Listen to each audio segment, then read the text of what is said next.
Now, let us look at this particular example, and this is a kind of challenge which many beginners or rather many photographers face. Now, if you look at the base of the tree over here, obviously this area is very dark. So, the lighting is extremely slow. Now, this is where the whole concept of the theory of reciprocity as well as how to use the exposure triangle parameters of your ISO, shutter speed, aperture comes into picture. Now, one other thing if we have to keep in mind, since I am going to do handheld photography, then obviously the shake which happens because of shooting handheld will come into picture. Now, let us take one step at a time and see practically what are the kind of challenges we face in the field and how to overcome that. Now, currently I am in evaluative metering mode. Let me keep my exposure compensation at 0 and then I am at aperture priority mode and at f4. Okay? And then normally the way we keep ISO, we normally keep at a very low ISO where we want to avoid noise. Currently I have kept the ISO as ISO 100. So, aperture priority mode, ISO 100 and f4.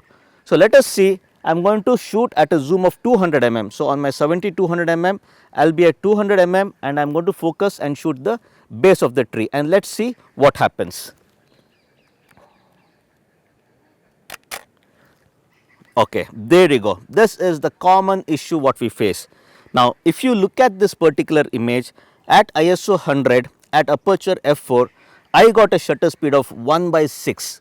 So, obviously 1/6 of a second handheld, you can forget about the quality of the image. So, as you can see in this image, there is definitely shake. Now, if you look at the theory of reciprocity, obviously like if I am shooting handheld at 200 mm, then fair enough, I need a shutter speed of at least 1/200 for shake free image, the rule of thumb what we normally follow.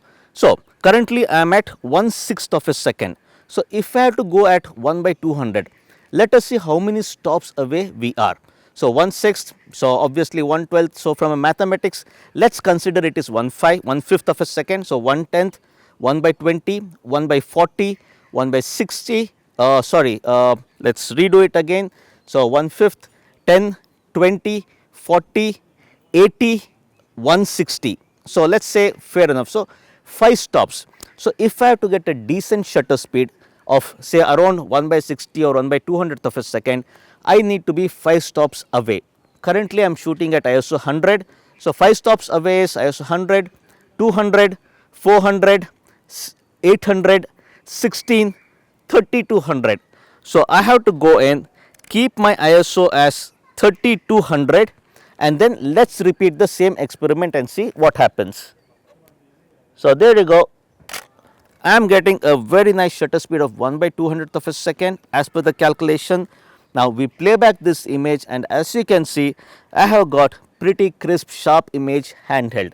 Now, this is something which you have to keep in mind when it comes to understanding about the exposure triangle parameters. The lighting is very dull always. So, if you are in aperture priority mode, try to go to the lowest f number. Of course, the depth of field comes into picture. We will see about it in different examples. Here I am not too concerned about the depth of field at the base of the tree. So, f4 I am going to shoot, keep it constant, and then the shutter speed was not enough. 5 stops away, I increased the ISO 5 stops, got the required shutter speed, got a crisp sharp image. So, work on the exposure triangle parameters, increase your ISO. Remember, double the ISO, your shutter speed doubles. So, this calculation you have to keep in mind, especially low light challenges. This is what you are going to face and this is how you have to overcome that.